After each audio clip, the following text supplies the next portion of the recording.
Peoples labour union بلدیہ کورنگی کے تحت یقینی طور پر میونسپل کمشنر وسیم مصطفیٰ سومرو کے انتقال پر جہاں بلدیہ کورنگی کے 5000 سے زائد افسران و ملازمین افسردہ ہیں، وہیں پر دیگر ڈی ایم سیز کے سطح پر بھی لوگ افسردہ ہیں، چاہے وہ بلدیہ غربی کے ایڈمنسٹریٹر شفیع الحسن ہوں یا پھر دیگر اداروں کے ایڈمنسٹریٹر، میونسپل کمشنر اور بلدیاتی افسران۔ اور سندھ کی سطح پر وسیم مصطفیٰ سومرو کے اچانک انتقال کر جانے پر سب افسردہ ہیں، اس لیے کہ ابھی ان کو مزید زندہ رہنا تھا اور یقینی طور پر وہ محنت کشوں کے جائز حقوق و مفادات اور بلدیہ کورنگی کی تنخواہ کے لیے آخری دن تک جدوجہد کر رہے تھے۔ تاہم وہ دنیا سے رخصت ہو گئے، تاہم پیپلز لیبر یونین کی طرف سے ان کے ایصال ثواب کے لیے قرآن خوانی کا اہتمام کیا گیا،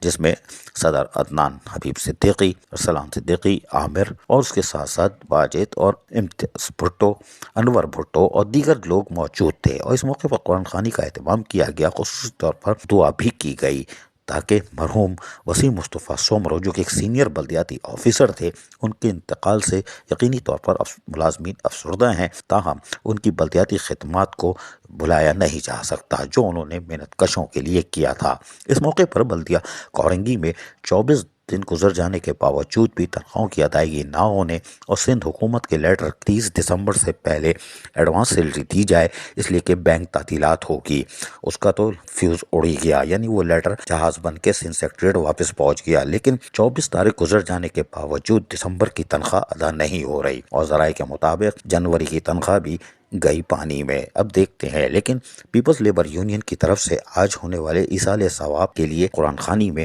تمام محنت کشوں نے بھی ایک بھرپور حصہ لیا اور یقینی طور پر وسیم مصطفیٰ سومرو ایک سینئر آفیسر تھے اور ان کی بلدیات میں خدمات تھیں، اور بلدیہ غربی، بلدیہ وسطی میں بھی افسران افسردہ ہیں کیونکہ انہوں نے ان جگہوں پر زیادہ کام کیا ہے۔ کوئی بات نہیں۔ عزیز عارف، KBS بلدیاتی نیوز کراچی۔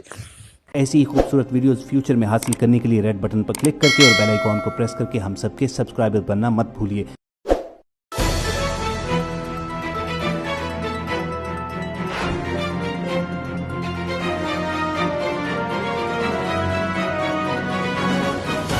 KBS بلدیاتی نیوز۔